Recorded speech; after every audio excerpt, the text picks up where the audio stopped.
நாடு தழுவிய பந்த் அறிவிக்கப்பட்டிருந்த நிலையிலும் சென்னையில் மாநகர பேருந்துகள் வழக்கம் போல் இயக்கப்பட்டன. சென்னையின் 32 பணிமனைகளில் இருந்தும் பேருந்துகள் சீராக இயங்குவதை போக்குவரத்துத்துறை அதிகாரிகள் கண்காணித்தனர். அண்ணா சாலை, பூந்தமல்லி நெடுஞ்சாலை, மெரினா காமராஜர் சாலையில் வழக்கமான போக்குவரத்து காணப்பட்டது. இதுகுறித்து கருத்து தெரிவித்த பயணிகள், பொது வேலை நிறுத்தமாக இருந்தாலும் சென்னையில் மாநகர பேருந்துகள் இயக்கப்பட்டதாகவும் எந்தவித பாதிப்பும் இல்லை எனவும் தெரிவித்தனர். பஸ் எல்லாம் ஸ்ட்ரைக்குன்னு சொல்லியிருந்தாங்க. ஆமாம் சார், உங்களுக்கு பஸ் கிடைக்குதா?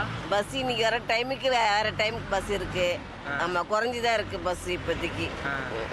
நாங்கள் போகிற டைமுக்கு போக முடியல வேலைக்கு. இப்போ ஆக்சுவலாக நான் திருவொற்றியூர்லேருந்து வரேன். இங்கே WCC காலேஜில் படிக்கிறேன். ஸோ வராதுன்னு தான் நினச்சேன். பஸ்ஸு ஸ்ட்ரைக்குன்னா போக முடியாது சொன்னாங்க, வீட்லேயும் அனுப்ப முடியாது சொன்னாங்க. பட் இருக்குது, அவைலபிளாக இருக்குது நிறைய பஸ். இப்போ கூட ஒரு 17D போச்சு. ஸோ ஓகே, ஈஸியாக தான் இருக்குது, கன்வீனியன்ட்டாக. இல்லை, பஸ் அவைலபிலிட்டி இருக்குது. இப்போ கூட 17D இருந்தது. ரெகுலராக எப்போவுமே இருக்கிற மாதிரி தான் பஸ்ஸும் இருக்குது. எந்த இது ஸ்ட்ரைக் மாதிரிலாம் எதுவும் இல்லை.